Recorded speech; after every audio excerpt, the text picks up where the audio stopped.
Lo más traumante para mí fue que siendo una niña de 14 años, siendo virgen, no sabiendo nada ni de la sexualidad, ni siquiera de haber tenido un amigo al cual agarrar la mano, pasé a ser violada por todas esas personas. Eran 20 hombres, eran peor que unas bestias, peor que unos animales.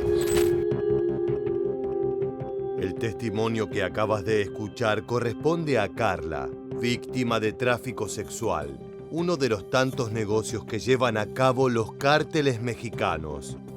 Su historia no es una excepción, sino tristemente una regla, ya que todos los años miles de mujeres se transforman en esclavas de uno de los mercados más infames del planeta.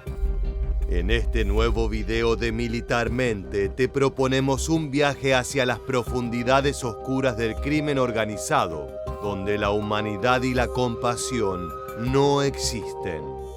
Creemos necesario advertirte sobre el horror que estamos a punto de desentrañar. Se trata de casos realmente impactantes, así que prepárate para escuchar las historias más crudas y los desenlaces más trágicos. Era noviembre de 2020 en la colonia Progreso, ubicada en Acapulco, el paradisíaco sitio turístico del suroeste de México. Teresa, de 16 años, salió a comprar a la tienda más cercana a su casa. Sin embargo, antes de llegar al negocio, hombres armados la subieron en un automóvil. La muchacha desapareció de la faz de la tierra. Sus captores no pidieron un rescate, ya que no se trataba de un secuestro común y corriente. Teresa había sido seleccionada por los criminales para ser parte de un grupo de esclavas sexuales manejado por sicarios del narcotráfico. La joven sufrió allí los peores tormentos y vejaciones hasta que logró escapar de ese infierno. En febrero de 2021, cuando ya habían pasado 3 meses desde su rapto, la joven le imploró a uno de sus captores que la dejara huir y este aceptó conmovido. Corrió hasta la calle más cercana y abordó un taxi que la regresó a su casa, donde la esperaba su abuela. La madre de Teresa habló en varios medios de comunicación para contar su historia, con la esperanza de que no ocurra nuevamente lo que le sucedió a su hija. Se la llevaron y la prostituyeron en varias casas seguras, trasladándola de lado a lado. Dice ella que tenían a unas 15 chicas y que miró cómo mataron a una porque no quiso hacer lo que le pedían. El relato es estremecedor y pinta un cuadro salvaje. El caso de Teresa es tan solo uno entre miles y desgraciadamente no siempre terminan con la víctima en libertad. Regresemos ahora a las palabras de Carla, la sobreviviente que dio inicio a esta entrega. Al cuarto día, en la noche, esta señora abre la puerta y nos saca de ahí y nos pregunta que si teníamos hambre. Yo contesto que sí, mi prima también dice que sí y dice, bueno, qué bueno para que entonces empiecen a trabajar para que puedan comer. Laborar por alimento es simplemente esclavitud, con el agravante de que el mencionado trabajo es realizar favores sexuales a clientes en los mugrosos bares y cabarets de la ciudad. A partir de ese momento, cada jornada en la vida de Carla fue un auténtico infierno, desnudándose por dinero ante extraños bajo amenaza de muerte. Más adelante te contaremos cuál fue el desenlace de su terrible historia y su mirada actual respecto a esta problemática. Antes de continuar, conozcamos a algunos de los grupos encargados de perpetuar ese karma.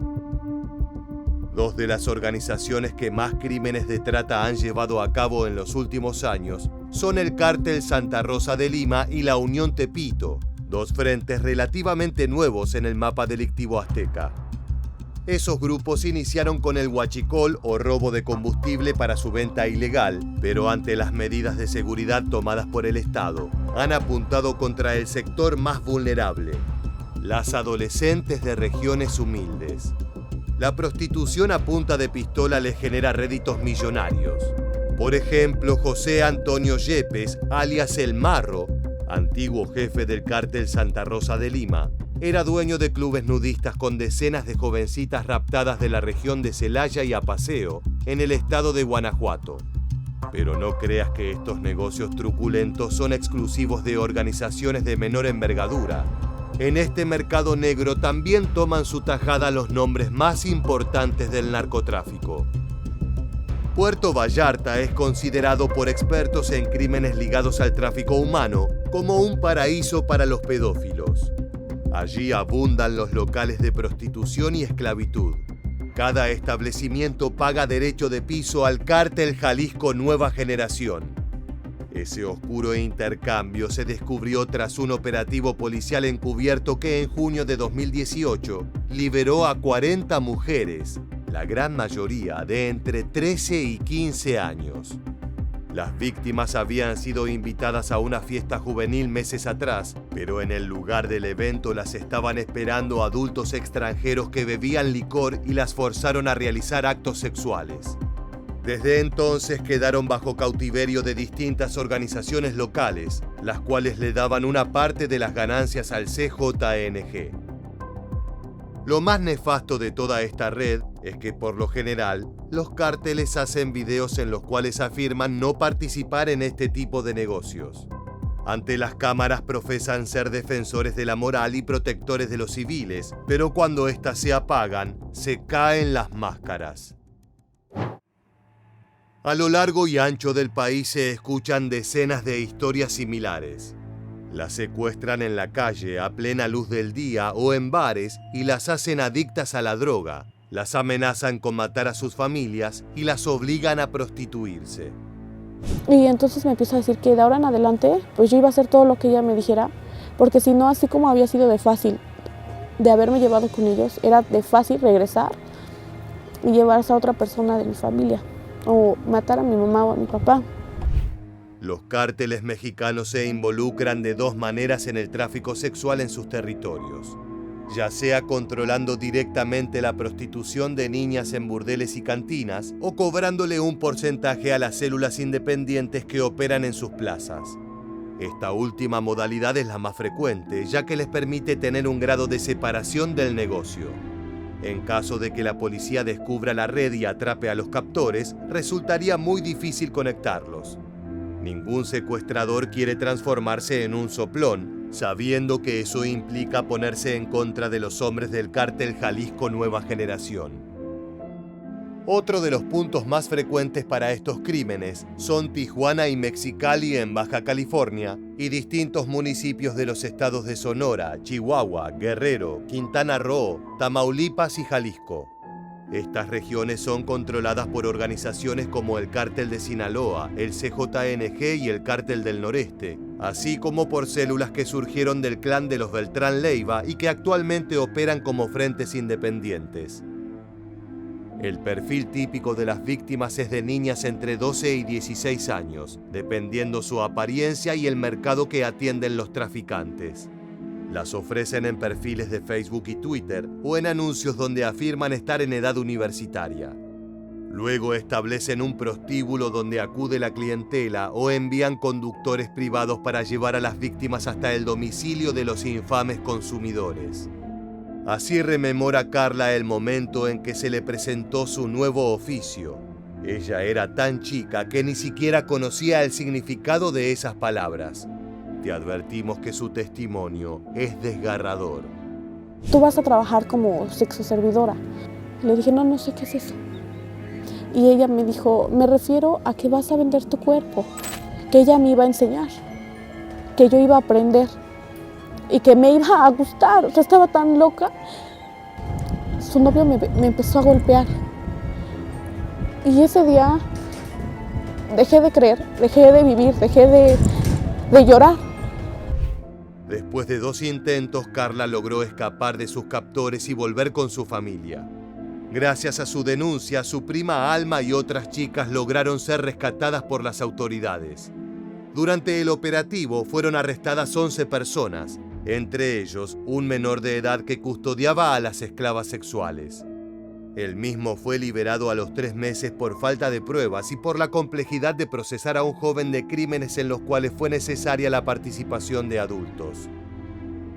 Actualmente el gobierno mexicano cree que la trata de mujeres se ubica como el tercer ingreso más importante del crimen organizado, después del tráfico de drogas y armas. Esto significa que año tras año la prostitución de niñas genera millones de dólares en ganancias que van directo a las arcas de los capos más peligrosos de México, conformando un círculo oscuro que hunde cada vez más al país.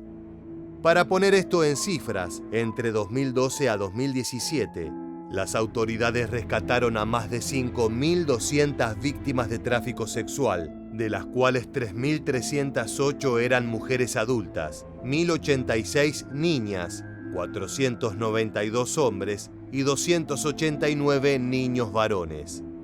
Todos estos datos fueron brindados por un informe que elaboró la Comisión Nacional de los Derechos Humanos. En ese periodo, el 69% de las denuncias se registraron en las fiscalías de 4 estados. Ciudad de México, Chiapas, Puebla y Estado de México, señala el reporte. Los focos de la violencia son claros, pero no son los únicos.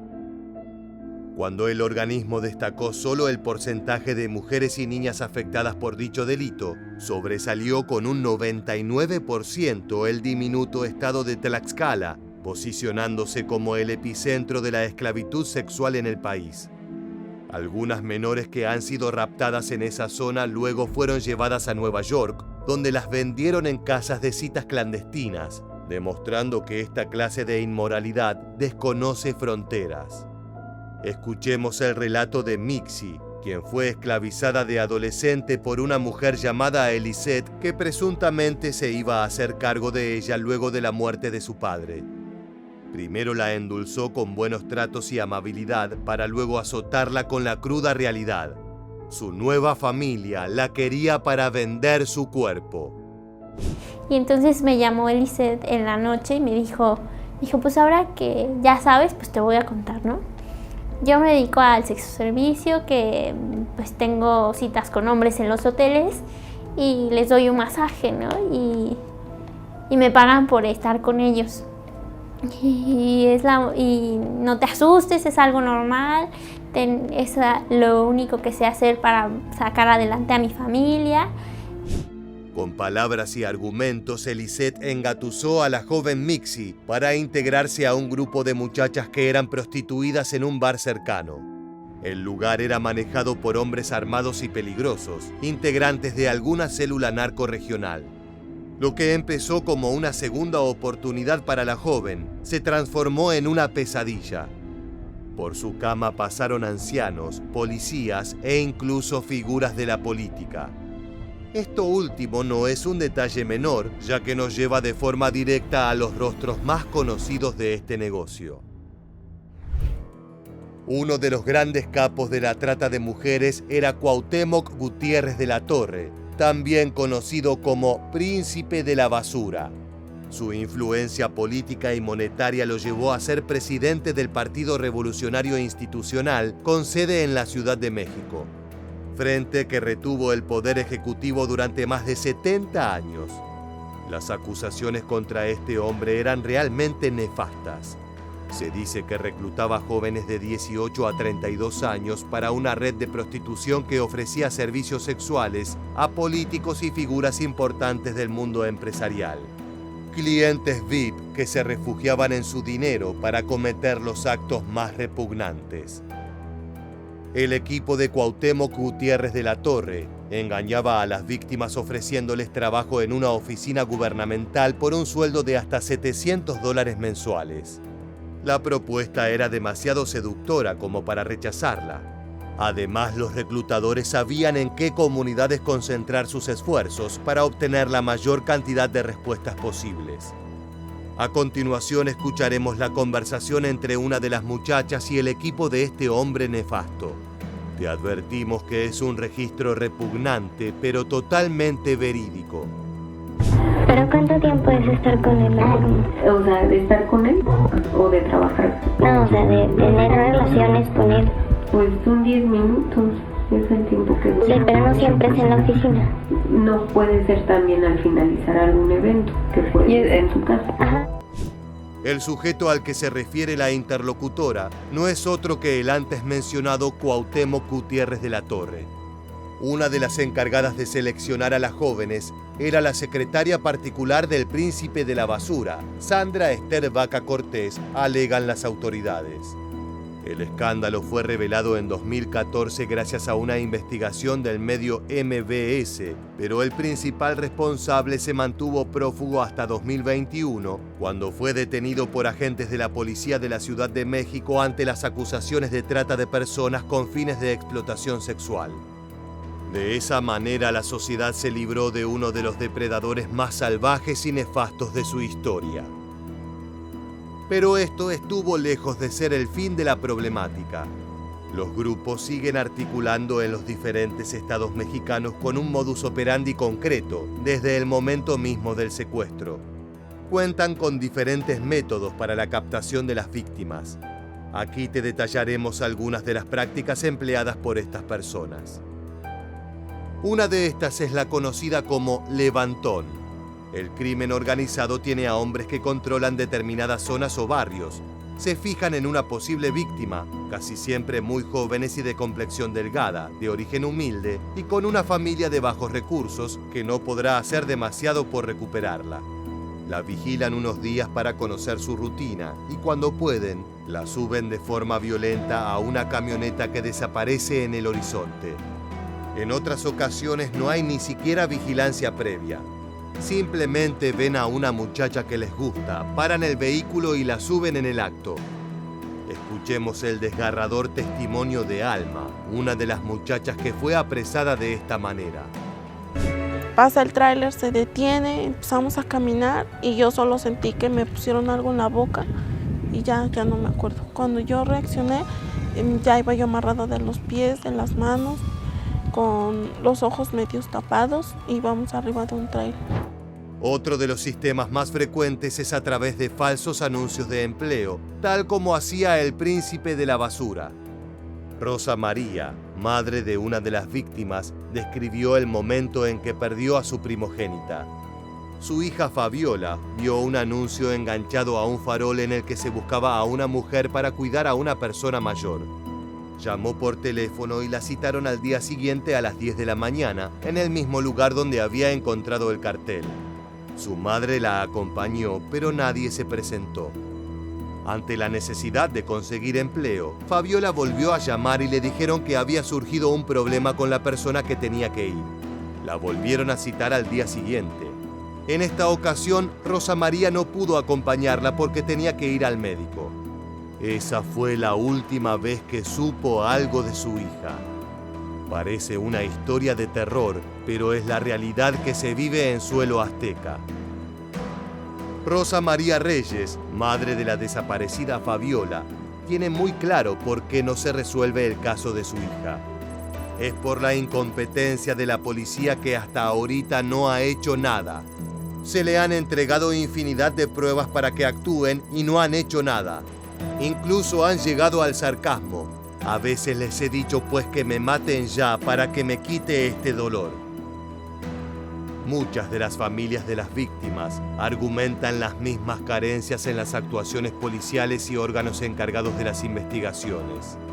Coinciden en señalar que se encuentran con unos niveles altísimos de ineptitud. Las sensaciones de impotencia y desesperación son compartidas. En la mayoría de los procesos, las familias van por delante en las investigaciones y aportan pistas que en muchos casos son ignoradas. En el peor de los escenarios incluso reciben amenazas para que cejen sus indagaciones, como les ha pasado a algunas madres. A lo largo de este video hemos marcado distintas responsabilidades y culpabilidades, pero Carla, una de las víctimas que escuchamos en este video, tiene una opinión clara sobre dónde se debe apuntar el dedo para ponerle fin a esta trágica situación. ¿Culpables? Culpables los que abren esos lugares, culpables los que abren un bar, pero más culpable es un señor que paga por una niña. ¿Estás de acuerdo que si ellos no fueran a pagar dinero por una niña, esto no existiría? La impunidad también viene cimentada por décadas de crímenes y delitos sin resolver en México.